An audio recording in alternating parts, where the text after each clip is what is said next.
Olá, amigos e amigas, a paz de Cristo para todos vocês. Olá, você de outra religião, olá, você que não tem uma religião, a paz de Cristo. Bem-vindos ao meu canal Multiplicação de Esperança. Meu nome é Miguel e eu tenho uma palavra profética para as nossas vidas, que se encontra no Evangelho segundo escreveu João, capítulo 4, versículo 1, a mulher samaritana. O tema desta mensagem: aonde Jesus passa, o passaporte da vitória está garantido.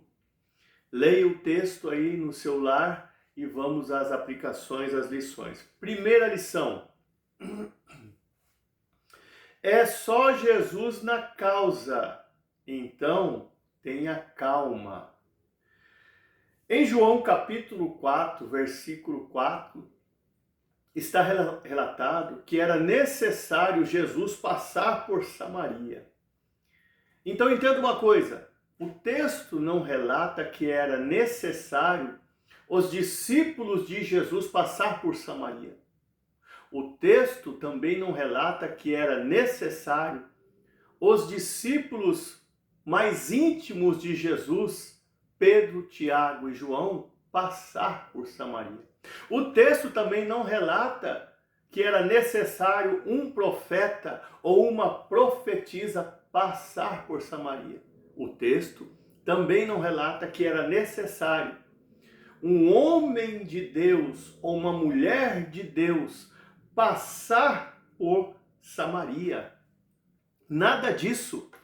A Bíblia relata, o texto menciona que era necessário Jesus passar por Samaria. Então, fique calmo, fique calma, porque nesta causa aí é só Jesus. Só Jesus pode resolver esta causa.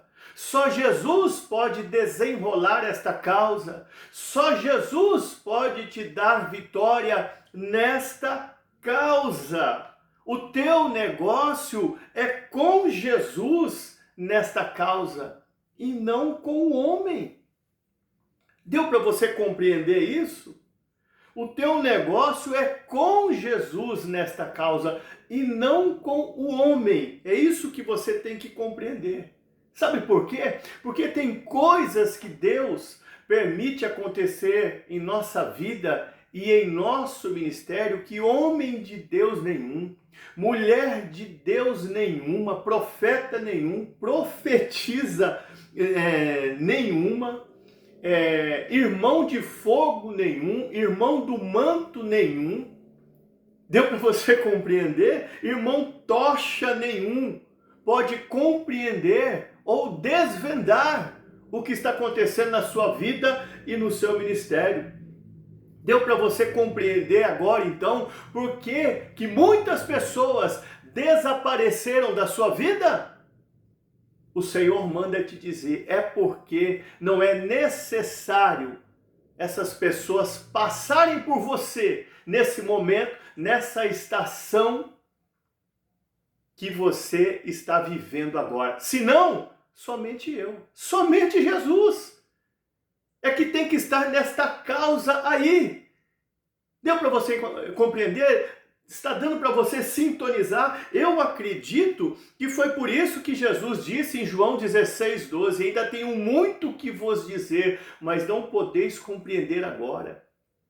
Jesus tinha muitas coisas para passar para os discípulos.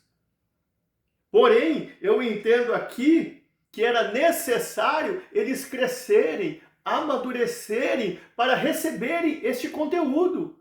E aí Jesus disse, eu tinha muito o que vos dizer. Por que eu não vou dizer? Porque vocês não estão crescendo e amadurecendo e expandindo e não vão ter estrutura para receber todo esse conteúdo.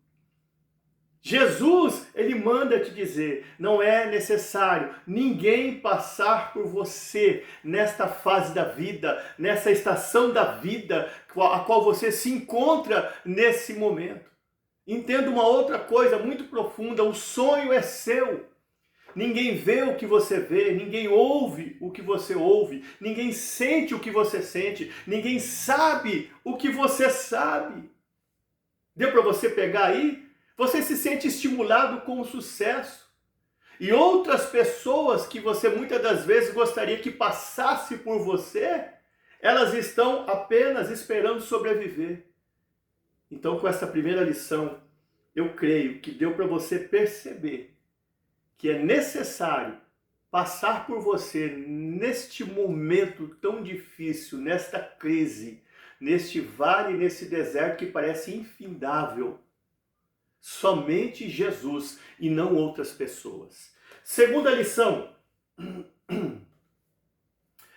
A conquista incontável de uma mulher que era excluída da sociedade. Jesus entregou uma cidade inteira nas mãos da mulher samaritana. Além de Jesus libertar, de um cativeiro sentimental a mulher samaritana do dia para a noite, ainda entregou para ela um ministério. Pois esta mulher samaritana, depois de ter sido evangelizada, se tornou a missionária da última hora da sua cidade. A mulher samaritana foi evangelizada em um dia. No mesmo dia aceitou a Jesus. E no mesmo dia ela foi honrada com o ministério da evangelização. Aí eu me lembro das palavras da profetisa Débora em Juízes capítulo 4, versículo 9. Certamente irei contigo, porém, porém, não será contigo a tua honra pelo caminho que andas, porque na mão de uma mulher o Senhor entregará a Sísera. Por isso que a Bíblia nos relata em Provérbios 31:10, mulher virtuosa, quem a achará? O seu valor muito excede ao de rubis. Por isso que está escrito em Provérbios 19:14, riquezas e posses se herdam dos pais, mas a esposa prudente vem do Senhor. Jesus entregou nas mãos de uma mulher, da mulher samaritana, uma cidade inteira. Deu para você entender a responsabilidade que foi colocada na mulher samaritana, nas mãos da mulher samaritana? Deu para você compreender a grandeza do projeto que Jesus entregou nas mãos da mulher samaritana? Mas algo me chama muita atenção aqui também ainda, que é algo muito interessante que tem que ser abordado. Você percebeu que Jesus poderia ter usado os seus 12 discípulos para evangelizar a cidade inteira de Samaria?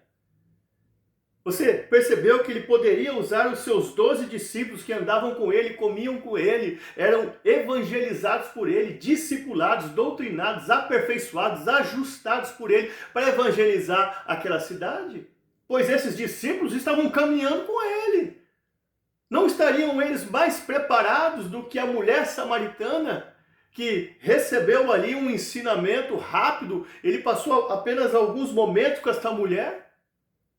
Não estariam eles mais preparados? Mas e por que Jesus não entregou nas mãos dos discípulos esta missão de evangelizar a cidade inteira de Samaria? A resposta ela é simples. Esses mesmos discípulos que andavam com Jesus, caminhavam com Jesus, eram aperfeiçoados, ajustados por ele, moldados no seu caráter. Eles ainda não eram libertos do preconceito. É isso mesmo, e do orgulho. Judeus e samaritanos não conversavam, não mantinham comunhão, não tinham afinidade. Porém, judeus que eram discípulos de Jesus há muito tempo, teriam que ter colocado por terra essas barreiras. Mas os discípulos de Jesus, que diziam ser libertos, doutrinados, ensinados, moldados por ele, ainda tinham essas barreiras dentro de si. Então eles não estavam preparados para esta missão de evangelizar a cidade de Samaria. Eles não estavam preparados para entrar nessa cidade, muito menos nos corações dos moradores da cidade de Samaria. porque eles tinham esta barreira do orgulho, essa divisão ainda, esse preconceito uns para com os outros. E aí Jesus, ele usa esta mulher. Ele usa esta mulher então para evangelizar uma cidade inteira. Ele dá esse projeto nas mãos desta mulher. E que é uma prova que os discípulos não tinham preparação para esta missão. Vamos em Lucas capítulo 9, versículos 51 ao 57. Jesus, ele envia mensageiros à frente para preparar o caminho e dizer que ele ia passar por Samaria. Só que os samaritanos mandam mensagem pelos discípulos, por esses mensageiros, dizendo: olha, o mestre de vocês não pode vir aqui porque a sua aparência é como de quem vai para Jerusalém. Sabe o que os discípulos disseram?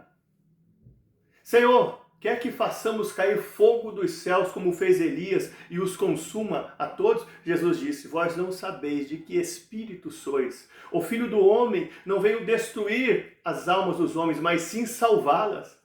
Percebeu como que os discípulos, mesmo andando com Jesus, caminhando com Jesus, sendo ajustados no caráter, ainda não eram libertos e não tinham preparação para esta missão de entrar em Samaria e evangelizar aquela cidade inteira?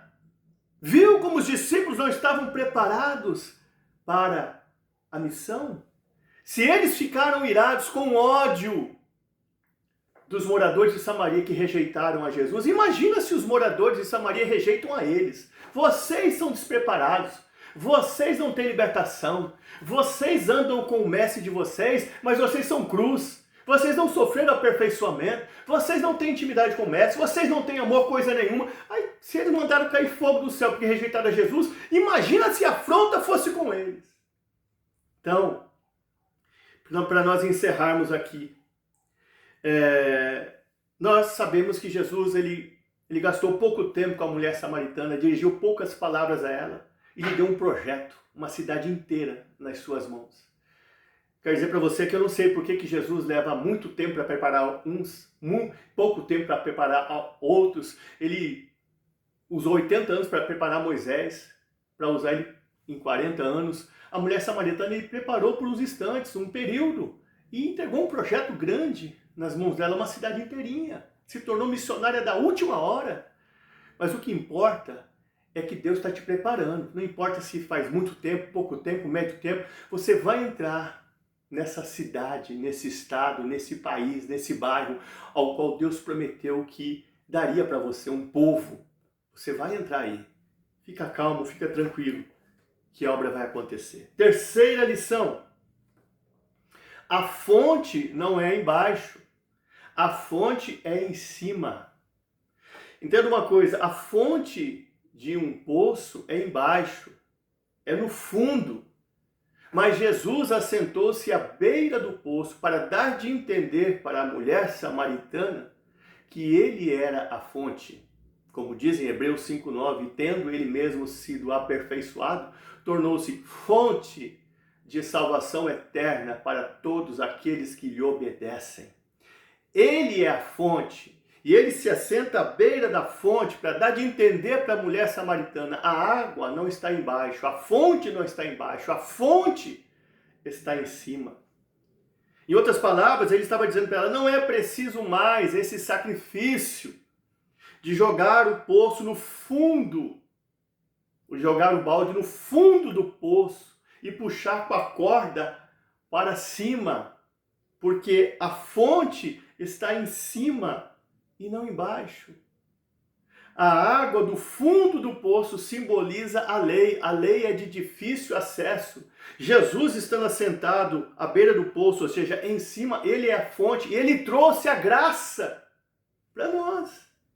Milhões de pessoas de gerações passadas sempre buscaram a fonte de baixo e não a fonte de cima. Vamos começar com o povo de Israel. Jeremias 2,13. Porque 2 males me fizeram o meu povo. Abandonaram a mim, fonte de águas vivas, e cavaram para si cisternas rotas que não retêm águas. O povo daquela antiguidade já buscava a fonte de baixo e não a fonte de cima. Milhões de pessoas também desta geração a qual nós fazemos parte rejeitam a fonte de cima e buscam a fonte de baixo. Quer um exemplo disso? Angelina Jolie disse que não tem necessidade de ter um Deus na sua vida. Fez um pacto com os demônios para alcançar a fama. Qual é a fonte de Angelina Jolie? De cima ou de baixo? Brad Pitt cresceu em um ambiente cristão, mas depois de adulto, saiu de casa, foi para o satanismo e lá fez um pacto com o diabo. Está tudo na internet isso. E ele mesmo contando em uma entrevista que ele fez um filme. Nesse filme ele abordou bem que não deveria existir religião, defendeu muito a legalização das drogas e a legalização dos casamentos gays. E acabou dizendo também que depois que ele foi para o satanismo, a sua vida melhorou muito. Qual é a fonte de Brad Pitt? De cima ou de baixo?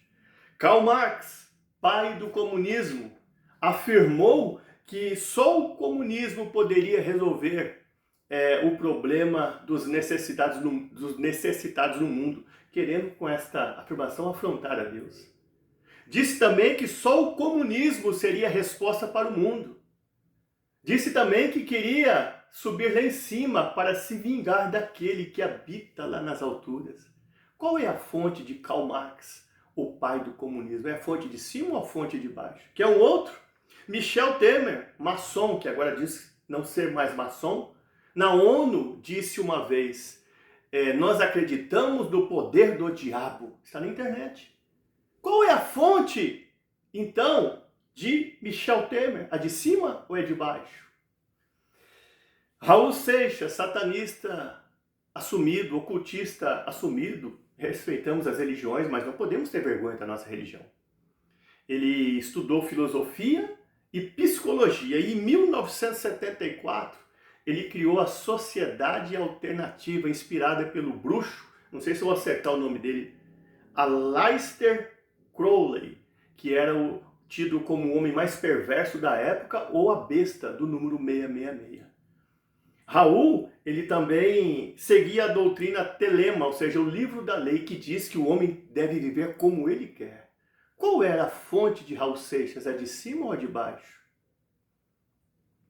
Dilma Rousseff disse em uma entrevista, se preciso for, faremos uma aliança até com o diabo. Qual é a fonte de Dilma Rousseff? É a fonte de cima ou a fonte de baixo? Johnny Hooker, em um show, chamou Jesus de travesti. Qual é a fonte de Johnny Hooker? Por fazer uma afronta contra o nosso Salvador. Hoje, ele mesmo diz em entrevistas que tem depressão profunda e é atormentado pelo Exu Caveira da Meia-Noite. Todos esses que eu citei, que fizeram essas pronúncias, buscam, para mim, a fonte de baixo, não a fonte de cima. Agora, entenda uma coisa, lembre-se, a fonte está em cima e não embaixo. Provérbios 15, 24, para terminar. O caminho do sábio é para cima, para que ele se desvie do inferno que está embaixo. Quarta e última lição. Mata quem está te matando. A fome e a sede são os instintos mais veementes do ser humano. A mulher samaritana tinha sede. E é bom pregar para quem tem sede. Por isso que Jesus disse para ela, quem beber dessa água vai voltar a ter sede, mas quem beber da água que eu lhe der nunca mais terá sede. E é bom pregar para quem tem sede da palavra. É bom pregar para quem tem sede de conhecimento. É bom pregar para quem tem sede de conhecer a verdade. É bom pregar para quem tem sede de ir para outros horizontes, crescer, expandir, amadurecer, evoluir, conquistar. É bom pregar para essas pessoas, né, que têm sede, porque essas pessoas que têm sede, elas crescem mais rápido, se desenvolvem mais rápido, elas amadurecem mais rápido, elas conquistam as promessas de Deus mais rápido, são surpreendidas por Deus mais rápido. Por isso que é bom pregar para a pessoa que tem sede. A mulher samaritana, ela tinha sede. E aí Deus mudou a vida dela. mudou a rota dela, o destino, porque ela tinha sede. Quer ver uma outra mulher que tinha muita sede por Jesus e provocou rápido o seu milagre? A mulher samaritana de Mateus capítulo 15. A mulher samaritana, ela foi com tanta sede ao pote, correndo atrás de Jesus, que ela conseguiu matar sua sede. Mas antes dela matar sua sede, ela recebeu muitos nãos. Ela foi ainda muito provada, porque Jesus, em um momento, não lhe respondeu palavra. Aí, um pouco mais à frente, Jesus diz para ela: não é bom pegar o pão dos filhos e dar aos cachorrinhos. E em outra ocasião diz assim: eu não fui enviado, senão as ovelhas perdidas da casa de Israel. 3 nãos a mulher Sirofenícia recebeu. Mas isso não fez com que ela desistisse, só fez com que ela tivesse mais sede de Jesus, sede de resposta, sede de cura, de libertação, sede de milagre. E ela continua a sua caminhada. É bom pregar para quem tem sede. Você tem tido sede da palavra, sede de milagre, sede de restauração, sede de cura, sede de ver a tua família toda liberta aos pés do Senhor. Você tem tido sede das promessas, como a mulher samaritana, como a mulher Sirofenícia? Você tem tido essa sede? Agora, entenda uma coisa: se você tem tido essa sede, glória a Deus. Aleluia.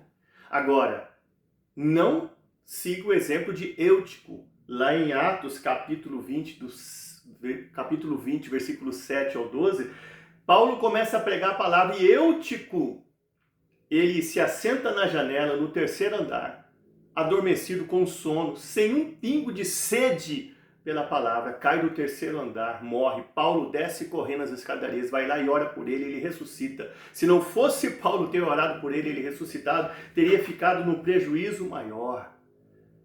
Tenha sede da palavra, não adormeça espiritualmente, tenha sede de ver o seu milagre.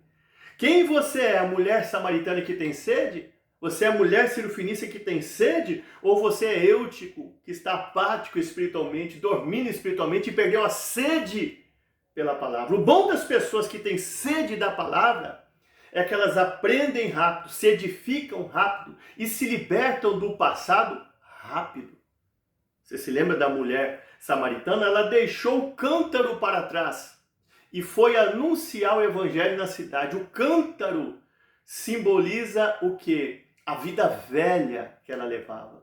Os seus costumes velhos, hábitos velhos, seus dilemas, suas confusões, seus conflitos, suas dores, seus traumas, suas mágoas, suas nódoas, seus ressentimentos, suas revoltas interiores. É isso que simbolizava o cântaro. A sua autoestima baixa, o seu alto valor baixo, a sua autoimagem baixa. Ela deixou o cântaro para trás e entrou na cidade e foi anunciar o evangelho. Agora entenda uma coisa.